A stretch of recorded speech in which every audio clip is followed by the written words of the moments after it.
नमस्कार, मी अक्षय चव्हाण, सामाजिक कार्यकर्ता. पुणे जिल्ह्यामध्ये भोर तालुक्यामध्ये नसरापूर या गावामध्ये 3 वर्षाच्या चिमुकलीवरती अत्याचार झाला होता. अवघ्या 55 दिवसामध्ये फास्ट ट्रॅक वरती केस चालवून त्या चिमुकलीला न्याय मिळवून देण्यासाठी पोलीस प्रशासन, ऍडव्होकेट आणि न्यायालय यांनी दिवस रात्र मेहनत घेतलेली आहे.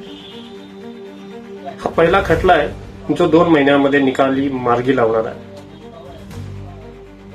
आज त्या निष्पाप जीवाला आणि त्यांच्या कुटुंबियांना खऱ्या अर्थानं न्याय मिळाला. कायदा आणि सुव्यवस्थेवरचा विश्वास हादरून राहिलेला आहे. छत्रपतींच्या स्वराज्यामध्ये असं करणाऱ्यांची अवस्था ही मृत्यूदंड झालाय. इथून पुढे असा विचार करणाऱ्यांची शिक्षा ही मृत्यूदंडच असेल. त्यांना कडक शासन झाल्याशिवाय राहणार नाही. मी सर्व न्यायालयांचे, पोलीस प्रशासनांचे आणि ऍडव्होकेटांचे मनापासून आभार मानतो. जय हिंद, जय महाराष्ट्र.